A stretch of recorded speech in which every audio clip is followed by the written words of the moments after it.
Kturtle video, we'll try to make a geometric shape by using a function.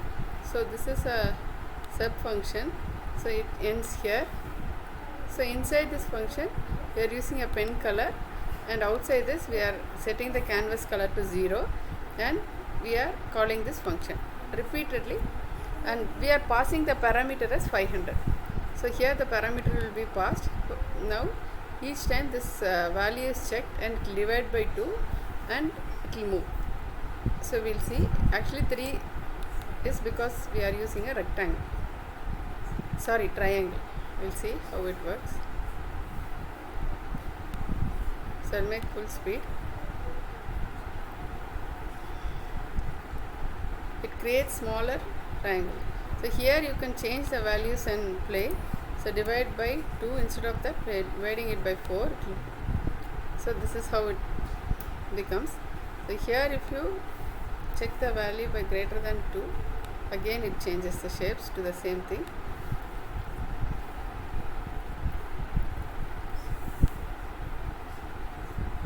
So this will make this triangles very small. That will create a beautiful shape with smaller triangles. Previous one was bigger triangle.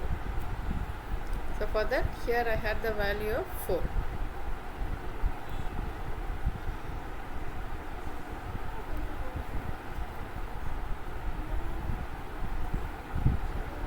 So here what all we learn is a function name, how to use a function. So here you can see the function. Since it is in the fast speed, you cannot do an inspection. And this is a pen color, canvas size. Go to TR. These are the functions which we learn from this exercise. So like this, you have different patterns in this YouTube channel. You can check and use it. Thank you.